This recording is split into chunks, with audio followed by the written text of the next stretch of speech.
Hello, everybody. Welcome to Class 1 of Eating Healthy with Diabetes. Today we're going to discuss the basics and build on this information with each class to give you an understanding of how different foods affect blood sugar. So eventually you'll learn which combinations of foods work best for you. Just a reminder that these are guidelines and are a starting point. Through trial and error of adjusting your meals and checking your blood sugar, you will learn exactly what works best to keep your blood sugar in the healthy range. The information we will discuss in class is also found in your On the Road to Diabetes Health booklet. The nutrition section starts about halfway through on page 14. You can follow along there if you like as well. The outline for today's presentation is going to include meal timing, carbohydrates and fiber and where we find these foods, and glycemic index. We'll talk about balancing your plate and portions, and show you some example meals to help spark some inspiration, and also talk a bit about sugars, fats, and alcohol and how we might be able to safely consume these. The nutrition guidelines that we're going to be talking about in class are based off of Canada's Food Guide.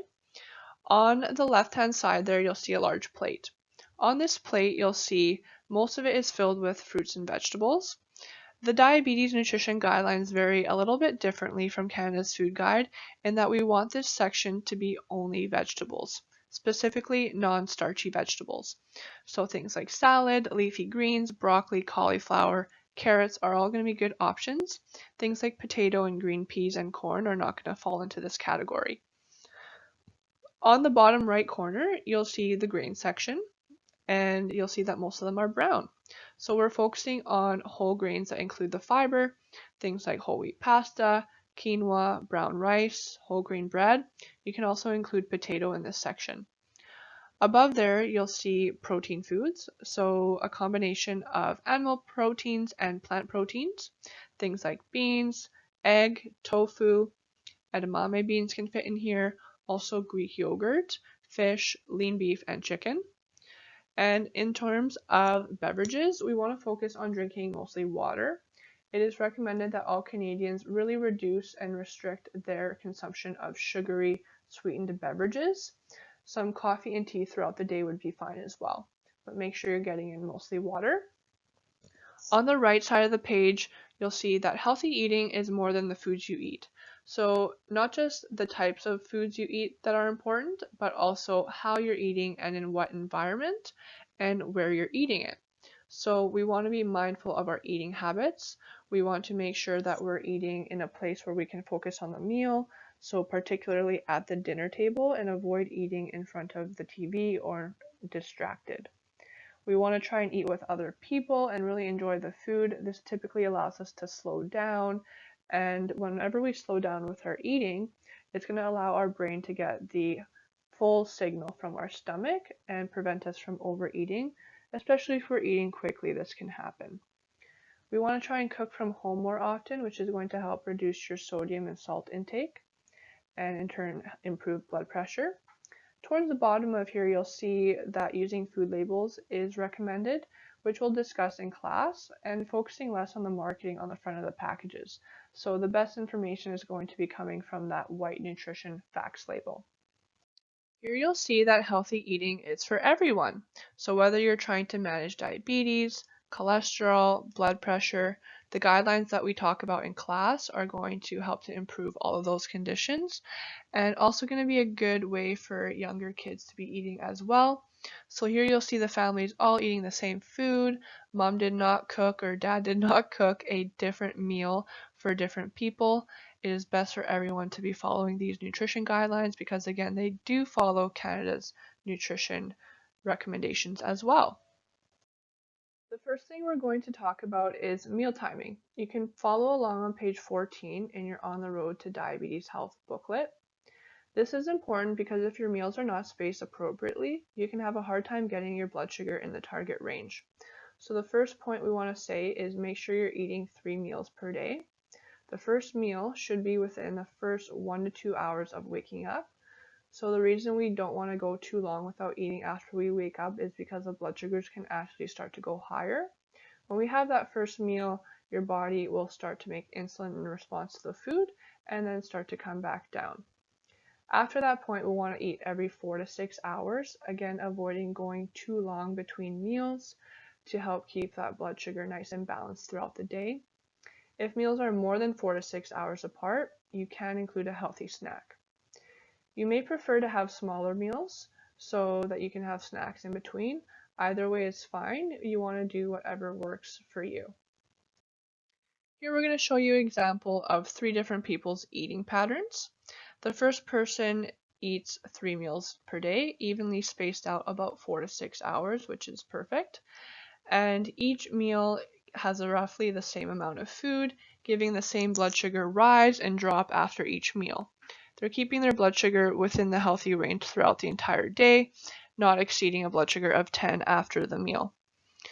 For a different person who maybe is not very hungry in the morning and they're only eating 1 meal per day in the evening, you'll see the blood sugar is riding pretty low throughout the day, goes up a little bit after breakfast. Maybe they just have a coffee for breakfast, which does raise blood sugar a little bit. But by the time they get to dinner, since they haven't eaten all day, they are very hungry and they're eating a large amount of food all at once. And now you can see that the blood sugar goes sky high after that meal, which we want to avoid. Much better to space out the meals evenly throughout the day. And the last person here might be someone who has a smaller appetite. Maybe they don't eat as much at a meal, but they're eating a snack in between. So they're having about 3 smaller meals and 3 snacks throughout the day. This is very important. We don't want our meals turning into large meals and large snacks. So we're not eating 6 large meals per day. These people are specifically eating smaller amounts of food at each interval, so you'll see less blood sugar variability. So whether you might have a smaller appetite and feel the need to snack in between meals, or you have someone with a larger appetite who just wants to eat 3 meals per day, both are appropriate ways to space out the meals. The best way to figure out what works for you, again, is personal preference, but also to see what your blood sugars are doing. Here we're going to discuss when it might be helpful to eat a snack. If you flip to page 22 of your On the Road to Diabetes booklet, you'll see a long list of healthy snack options that can help give you some variety. It is not always necessary to eat a snack between your meals, but times when it might be helpful to eat one would be when your meals are more than 4 to 6 hours apart. So, for example, if lunch is at 12 and dinner is at 6 or 7 p.m., that is at least a 6-hour window between your meals. And if you're getting hungry between that time, it would be a good idea to have a snack at between 3 and 4 p.m. We do want to make sure that the snack is spaced at least 2 hours before your next meal. So if dinner is at 6, the latest we would want to eat our snack, if it contains carbohydrate especially, is 4 p.m. This will give your body enough time to bring your blood sugar back down to the before meal range before you eat again. You might want to have a snack between your meals if you are feeling hungry. So we do want to listen to our body's hunger signals and when it is telling us that it needs more energy. You might feel the need to have a snack if you are more active on different days compared to days when you are less active. So yes, your need for a snack can fluctuate on a day-to-day basis, and you might feel the need to have them on days when you're more active compared to not. Other things to consider with snacking would be whether or not we include carbohydrates at the snack, which we'll discuss on the next slide what foods are carbohydrates, and whether or not we have more of a protein or vegetable-based snack. This is going to depend on how the snack is affecting our blood sugar at the next meal. If we notice that consuming carbohydrates at our afternoon snack is consistently raising our blood sugar before dinner, well then we might want to consider reducing the carbohydrate snack and having more of a protein or vegetable-based snack. Here we have a great visual of how different foods affect blood glucose or blood sugar. You can find this in your booklet on page 15. It has 3 different main columns here. You'll see carbohydrate, proteins, and fats. On the far left of the table, you'll see the carbohydrate column. Above that it says increases blood glucose. Carbohydrates are any food that will increase your blood sugar. It is important to note that these foods might not contain sugar in them. I will repeat that. Something can increase your blood sugar even if it does not contain sugar in it. The reason how this happens is because foods and carbohydrates turn into sugar in your bloodstream. As a part of digestion, things like bread, crackers, roti, tortillas, any type of cereal or grain that does not have sugar in it will still break down into glucose in your bloodstream. A good example of this for people to understand would be rice. Rice in its natural form does not have sugar in it, but once that rice has been broken down in your body, it will be sugar in your bloodstream. Other carbohydrates include things like corn, noodles, potatoes. You'll see a trend here that a lot of these foods are made out of flour. Other foods include fruits and juice. Milk and yogurt has natural sugar in it, the lactose, and sweet foods and snacky foods. I do want to highlight that we can still eat these foods, even though they increase blood sugar. The most important thing will be to make sure we're spacing them out evenly throughout the day and not consuming too much at once. The other very important thing is to make sure we are pairing it with foods that are going to slow down the digestion. And if we look into the middle of the graph, you'll see protein listed. Protein helps keep food in your stomach longer, and it's going to give you a better blood sugar rise and prevent your blood sugar from going up quickly after you eat. Protein foods include fish, chicken, meat, eggs, cheese, cottage cheese, plain Greek yogurt, beans and lentils, tofu, nuts and seeds, and nut butters. Ideally, you want to be choosing natural nut butters. Peanuts or the nut should be the only ingredients on the ingredients list. So whenever you eat a carbohydrate, make sure you are pairing it with a protein. You can think of these two foods to now be married. We want to make sure we are consuming the carbohydrate and the protein together and not just eating the carbohydrate on its own. Other foods that have a little to no increase in blood sugar, one being protein, the next one being fats. Any type of oil or salad dressing, as long as it doesn't have sugar in it, will not increase your blood sugar. Same thing with butter or margarine. Most vegetables do not increase blood sugar. Things like carrots, lettuce, eggplant, tomato, mushrooms, peppers. We basically say that these foods contain little to no carbohydrate, with the exception of the vegetables listed at the bottom of the page. So at the very bottom of the table, you'll see that it's listed that beets, parsnips, peas, winter squash can increase your blood sugar if eaten in large quantities. The other thing I want to note from the protein list is beans and lentils. They have a star next to them. That is because they are a protein food, but they also have carbohydrate. So you need to keep in mind that if you are consuming beans, they are going to contribute to your blood sugar going up. So in that case, you do want to make sure you are portioning them to approximately no more than 3/4 to 1 cup at a meal. Would be a good rule of thumb as a starting point. Other foods, so the bottom left right-hand corner of the table include extras, things like water, coffee, tea, and sugar-free pop or diet juice will not increase blood sugar. Do note that coffee is a stimulant and it can increase blood sugar even if you are not putting sugar or milk in it. So keeping your coffee consumption to perhaps 2 cups per day would be a good moderate consumption of that. Why make high fiber choices? You can find some information on page 14 in your booklet, but first let's back up a little bit and talk about what fiber is. Fiber is a carbohydrate. However, it is a non-digestible carbohydrate, meaning that it does not turn into glucose or sugar in your body. Because it cannot be digested, it simply passes through your digestive tract and out when you go to the bathroom. So the reason why including high fiber choices is especially good for diabetes is because since these foods that contain fiber slow down the digestion, your blood glucose level will go up less and more slowly after you eat, having a much lower blood sugar peak after the meal. Another benefit for high fiber foods is it's going to help reduce your body's cholesterol level naturally and reduce your risk of heart disease. By keeping the food in the stomach longer, another benefit of eating fiber is going to be appetite regulation and also to help you maintain a healthy body weight.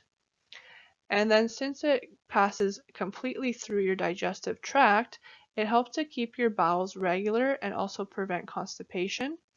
One thing to note is if you've been following a low fiber diet and you all of a sudden switch to eating a very high fiber diet, you can experience constipation if you don't make sure you're drinking enough water along with the fiber. So make sure you are staying hydrated. Another thing that you can try is increasing your fiber slowly to give your body a chance to get used to digesting more fiber. If we look at foods that have these high fiber benefits, you can think of foods like fruits and vegetables, whole grains, things like oatmeal, whole wheat bread, whole grain bread, whole wheat pasta, quinoa, all branched cereal or shredded wheat, lentils and beans, and nuts and seeds are going to be excellent sources. Next, we'll talk about the glycemic index, which is a scale that ranks carbohydrate foods by how much they raise blood glucose levels in comparison to pure glucose when it's consumed.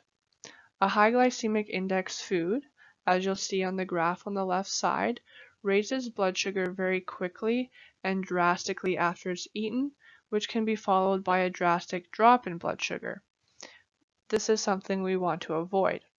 On the right side, we see a low glycemic index food has a slow increase in blood sugar and does not increase blood sugar nearly as much as a high glycemic index carbohydrate.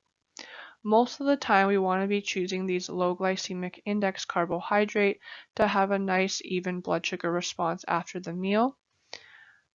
Typically, foods that we're going to want to look for are going to be higher in fiber and less processed carbohydrates that are going to react in this way with our blood sugar.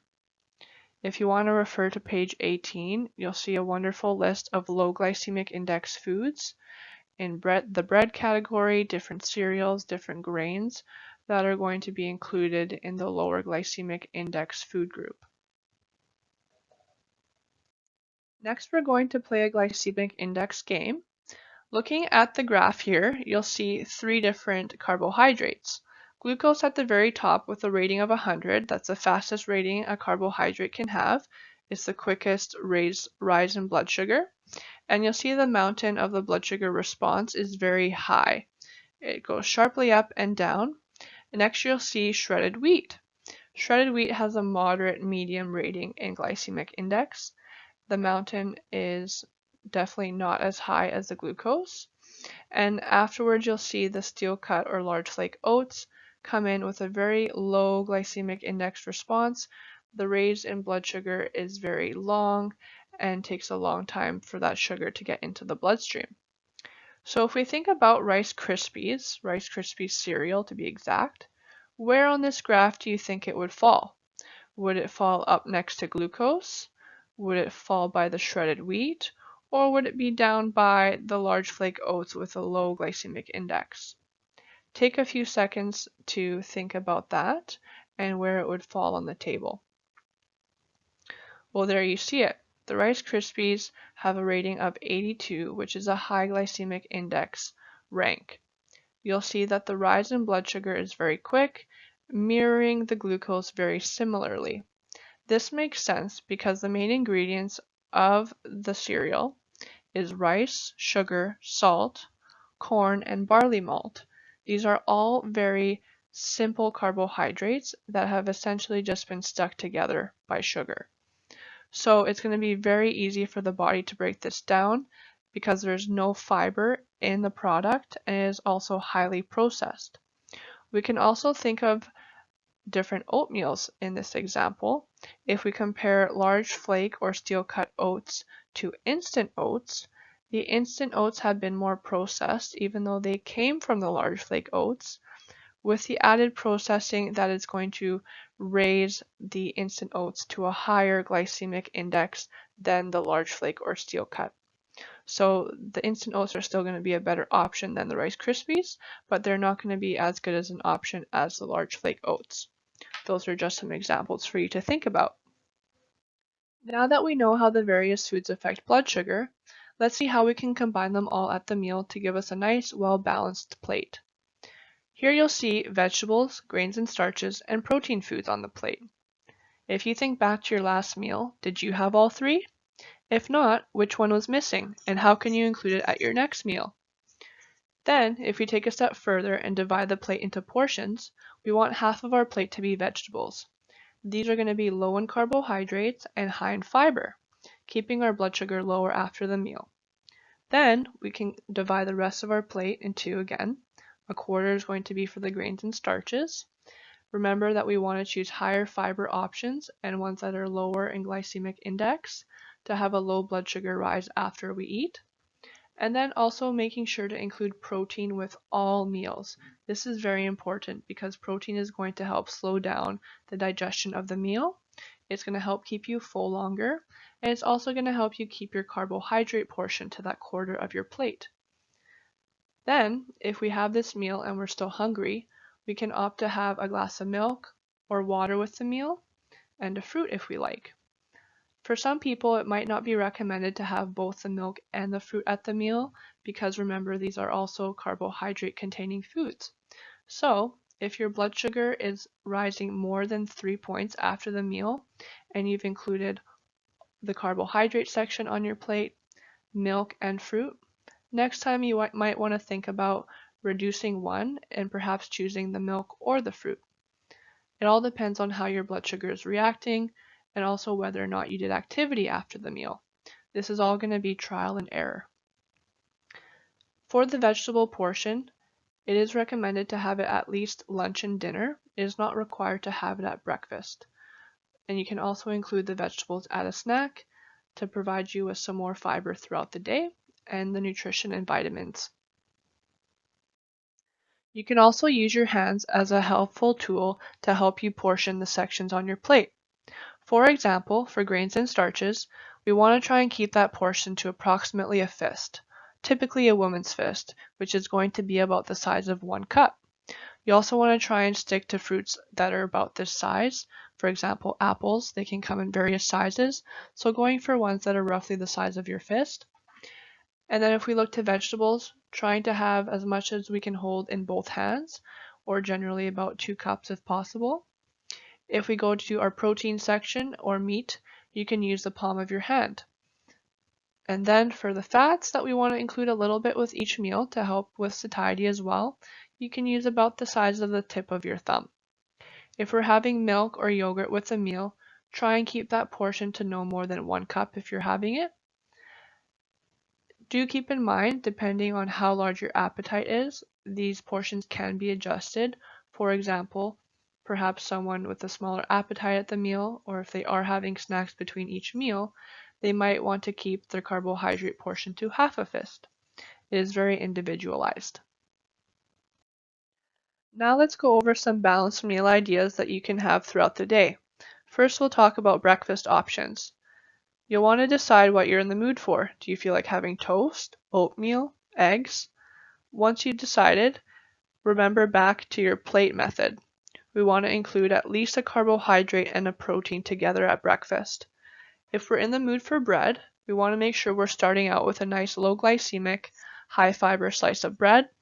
If we're trying to go for a higher protein bread, we'd want to go for a sprouted grain option. Then, we want to see how many slices we're in the mood for eating. Are we hungry? Do we want 2 slices, or is 1 going to be enough? And then we want to make sure we're adding a protein to our toast. Many different options include hummus, tahini, a nut butter, egg, baba ganoush, goat cheese. And you can add additional toppings for flavors such as fruit, vegetables, nuts or seeds, or a low sugar jam. You can also sprinkle some cinnamon on top if it's a savory option, or some pepper and a small amount of salt if needed to bring the flavors alive. On the right-hand side, we have 2 different variations of oatmeal. You can do a savory oatmeal or a sweet version of oatmeal. If you do feel like you're in the mood for a sweet oatmeal, Try to avoid the pre-flavored oatmeals that you can buy at the store. Opt for a plain oatmeal that you can flavor yourself. Some ways that you can do that are topping it with nuts and seeds and some fruit. To add extra protein to the oatmeal, Greek yogurt would be an excellent option. Remember to get the one without added sugar, and then we can flavor it further by adding some cinnamon, nutmeg, ginger, or cocoa powder on top. If we're in the savory mood, we could do a savory oatmeal as well. Quinoa would also be a very excellent option for a savory oatmeal or a savory breakfast bowl. In this case, you can add some vegetables like leafy greens, some mushrooms, and then add some herbs and spices to it, as well as an egg for that protein. Remember, we need to include carbohydrate and protein together at the meal and not eat carbohydrates by themselves. If we're having cold cereal, there are some options that might be better for you. Some lower glycemic index cold cereals would include things like shredded wheat, all bran, Fibre 1. Kashi has some good options. You'll want to look at the label to see how much sugar is in them as well, which we'll discuss at the next class. The breakfast options don't stop there, ladies and gentlemen. We have more for you. You'll see on the top left, you can make a vegetable frittata, perhaps sprinkle some cheese on top for protein as well. You can have it with a quinoa muffin or simply 2 slices of toast. On the right side at the top, you'll see a brown rice congee with some chicken. You can add some vegetables in there and some sauces for flavoring, ideally low sugar sauces. On the bottom left, we have a Greek yogurt parfait, ideally using plain Greek yogurt and flavoring it with natural fruit and berries. You can also top it with a low sugar granola, which can be hard to find in stores. I would recommend either making it yourself or using a high fiber cereal that's crunchy, such as Kashi Goleen. You can also make your breakfast to look more like a picnic option. So you can have some bread, some nuts and seeds, some chopped up vegetables with some feta, and take that to go. Very simple. Now we'll move on to some balanced lunch choices. Remember, at this point, you're going to want to make sure you're including vegetables at the meal and having all 3 sections on your plate, thinking of a protein, a vegetable, and a carbohydrate in smaller portions. One option would be a lentil soup. Here we have lentils mixed with vegetables. The grain is not required as the lentils will be contributing to carbohydrate at the meal. So you can simply just include lentils and vegetables here. Next we have a chicken wrap in a whole wheat wrap option. And with some lettuce and tomato, you can also include some cucumber in there and change up the vegetables to what your preference would be that day. Another great option would be a grain bowl. You can really take this in many directions. First off, choose your protein. You can also combine 1 or 2 proteins here to really get creative. Some options would be chicken, fish, lentils, chickpeas, eggs. Then thinking of leafy greens that we can include in the bowl, some options would be kale, spinach, arugula, cabbage, and combining that with some tomatoes, broccoli, carrots, cauliflower, peppers, and even avocado would be an excellent choice. And the last section that we would want to include would be our grain section. You can really choose so many different types of whole grains, from farro to barley, quinoa, couscous, wheat berries, and brown rice. Next we have sandwiches. Make sure you're choosing a nice whole grain bread and then filling it with a nice lean protein, such as tuna. You could also do chicken. Using leftovers from dinner the night before would make it very easy and help to minimize how often you're consuming deli meats. Try to also include some vegetables in your sandwich or simply have a salad on the side. Here are some more examples of how we can combine foods to have a nice balanced plate. It doesn't have to look like a complete meal. Some of these meals look like picnics. Here we have some whole grain crackers on the left with some chicken salad, with some mayo and a side salad, some fruit, and a glass of milk or a yogurt. To the right at the top, you'll see a whole grain pita with hummus and vegetables. And then at the bottom, we have a salad bowl with chickpeas, edamame beans for protein, quinoa, which is also a high protein grain, and other vegetables that you can include. Feel free to sprinkle some hemp seeds on top as well. That can also be sprinkled into sandwiches or on top of toast for some extra omega-3s and healthy fats. And now we're on to the last meal of the day. You can see all of these plates have their 3 sections already. On the top left, we've chosen to have corn as our grain and starch. Remember, corn does not go into the vegetable section. And then we've paired it with some chicken breast. That chicken breast portion can change. You'd want to adjust it to the size of the palm of your hand. This portion might be too big for some people. And then we have half of the plate as green beans with some mushrooms. And then if we're still hungry after, we can have some fruit and or a glass of milk or yogurt with the meal. And if you're not hungry to eat the fruit or milk with the meal, that's fine. You can always save those for a snack. On the right side, we've chosen lean beef as our protein option and paired it with some brown rice. We're keeping that brown rice section to no more than 1 cup, using our fist as a guide. And then half the plate we have some Brussels sprouts. And then the option to add a bowl of berries and or a glass of milk as well. At the bottom, we've used a bowl to divide our plate. So we've still kept the quarter of that bowl, or 1 cup, to rice, and then the remainder of the plate is filled with a mixture of vegetables and protein, kind of mixed all together, but they're still making up the rest of the plate simply by mixing the protein and the vegetable sections in one, which is fine to do. Dinner options to give you some more inspiration and dividing the plate into the 3 sections. At the top we have salmon as our healthy protein choice. We've chosen some roasted potatoes and some green beans as our vegetable option. In this case, the vegetables do not take up half of the plate, but for some people who are not yet there to have their vegetables be half the plate, choosing a larger protein piece would be recommended over having a half a plate of carbohydrate. So this can be okay for a period of time while we're adjusting and making our lifestyle changes. At the bottom left, we have a rice pilaf with chicken as a protein option. And then we've even opted to have 2 different types of vegetables. We've combined some cooked broccoli and a salad to make up half of our plate of vegetables. And then on the bottom right, we're having a taco night with 2 corn tortillas with some seasoned beef for protein and a side salad. Think of tortillas as you would bread, typically keeping it to 2 pieces per meal. Here we have some examples of ethnic meal options that we can include at dinner. First, we'll start off with an Indian-inspired dish at the top left. We've chosen to have a chicken curry as our protein option, still making sure to have half of our plate be vegetables, but a quarter of the plate is designated to cooked vegetables or sabji, and then the other quarter is designated to be a salad, such as cucumber and pepper salad, and then the remaining quarter of the plate is filled with 1 whole wheat chapati and a quarter cup of rice. To the right, you'll see a Persian option. We have our gourmet sabji stew filled with beef, lamb, and herbs, vegetables, and kidney beans, choosing basmati rice as the carbohydrate, and a Shirazi salad filled with cucumber, tomato, and onion, and additional raw vegetables on the side to still make sure we're getting about 2 handfuls of vegetables at the meal. Third, we have our soba noodle bowl with some sauteed protein as tofu and spinach as our vegetable choice.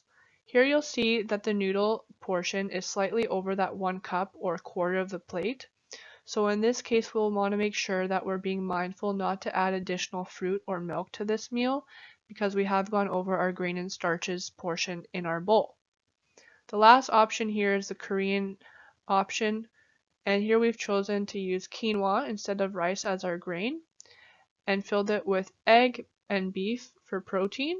And then for vegetables, we've chosen mixed vegetables such as cucumber, kale, zucchinis, carrots, and mushrooms.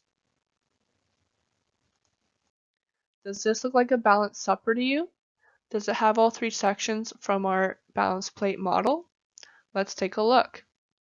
On the plate here we have fish. That's going to be our protein option. And at the back we have vegetables. What's missing?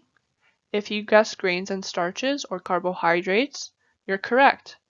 This meal is very high in protein, so it would be advisable to remove one of the salmon fillets and replace it with a carbohydrate option or grain. You can also use fruit or milk as your carbohydrate source if you don't feel like having grains at this point. Some people do prefer to skip carbohydrates at some meals, perhaps by having a large salad with a protein such as chicken breast. This isn't advisable for everyone, especially if you're on diabetes medications that can cause low blood sugars if you skip carbohydrates at a meal. Typically, this won't happen if you're solely on metformin, but some other medications can cause low blood sugars if you're skipping carbohydrates at your meals throughout the day. So check with your doctor or dietitian first whether or not it is okay for you to omit carbohydrates at some of your meals, if that is what you would like to do. What about sugar, fat, and alcohol? You can find more information on page 17. In general, we want to eat or drink less. Sugar is going to be high in carbohydrate and high on the glycemic index. It causes a very quick blood sugar rise. Only half a cup of unsweetened juice, or pop, contains 3 to 4 teaspoons of sugar. One can, or a tall glass, around 12 ounces, will contain anywhere from 9 to 12 teaspoons of sugar.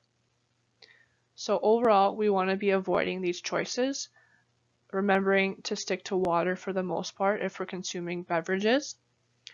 One piece of pie, a medium-sized piece, will contain 12 teaspoons of sugar. If we compare an apple pie to, let's say, an apple, one apple only has 3 teaspoons of sugar, a much lower sugar option.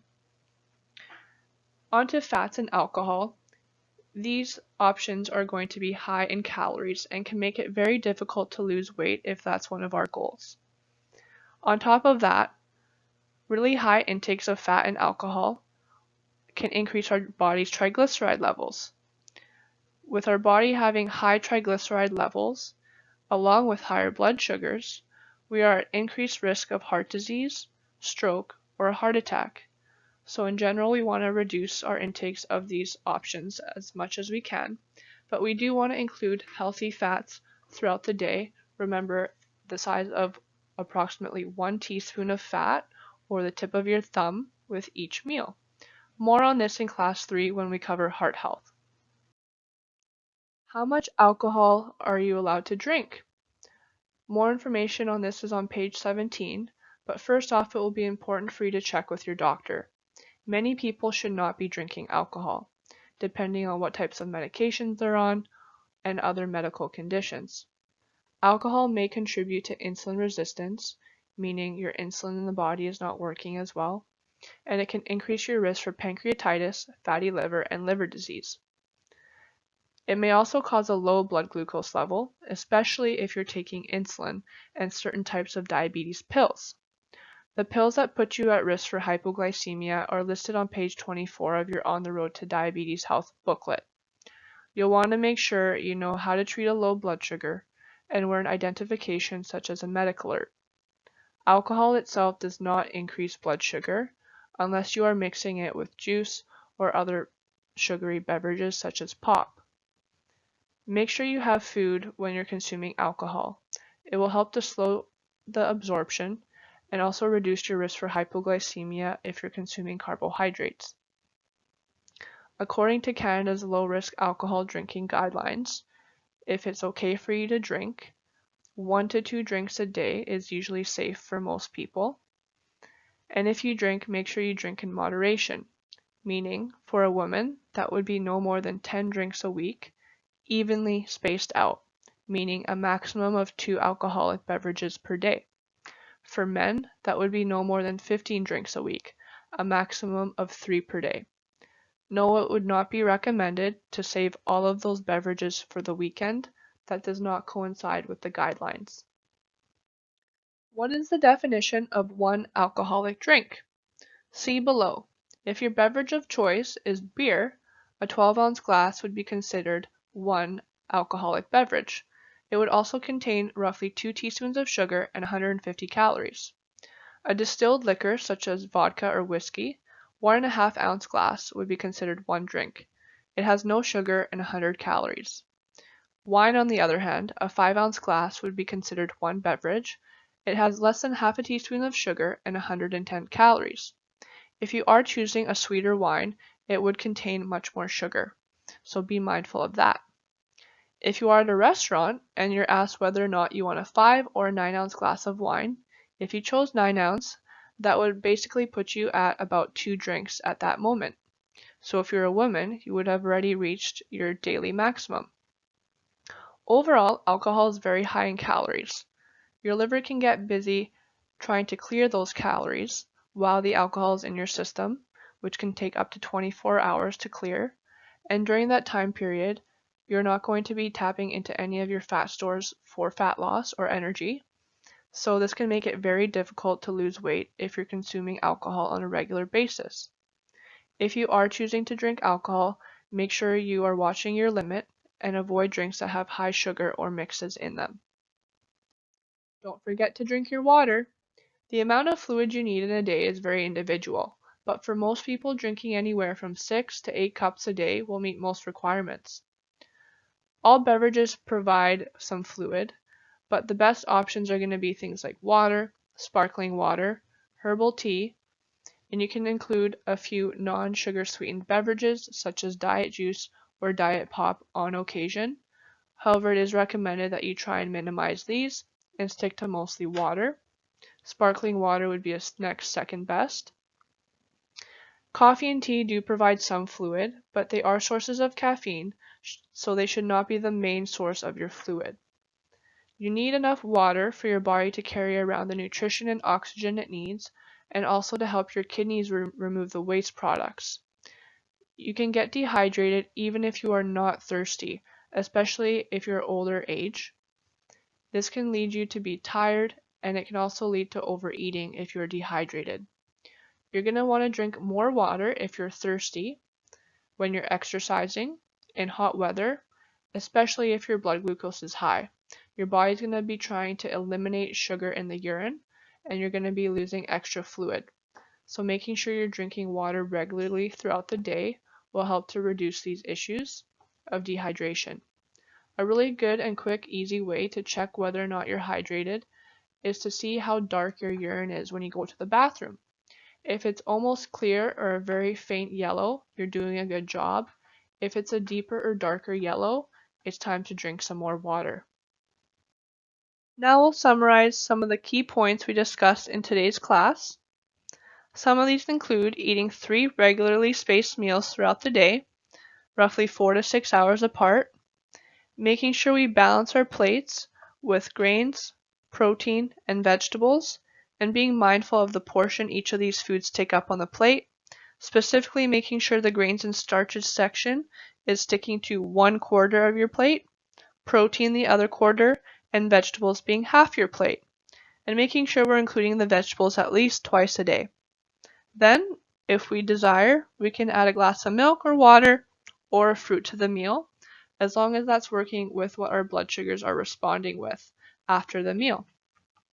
We're also going to want to make sure we increase our fiber intake slowly and make lower glycemic index carbohydrate choices, ones that are going to have a nice slow blood sugar response after the meal, keeping your blood sugar more stable. We're going to want to be mindful of how much sugar, fat, and alcohol we're consuming. Reducing sugar is always helpful if we have any added sugar in our diet. Making sure our fat choices are going to be healthy fats, and also avoiding deep fried foods. And making sure that we're not going over the maximum daily intakes for our gender if consuming alcohol, as long as alcohol intake has been cleared by your doctor and it's safe for you to consume. Increasing water consumption is always helpful to make sure that we're not getting dehydrated, and especially helping our body to flush out extra sugar that might be floating in our bloodstream. If you can think back to the class, was there anything that really stuck out to you that you can improve with your nutrition? Anything that you thought, hey, I could try that? If there was, write it down. Maybe just stick to that one thing today. And as we go through the classes, you can continue to add more small changes to your dietary habits. Over time, adding up many small changes is going to make a big difference in your blood sugar management and your overall health. See you next week.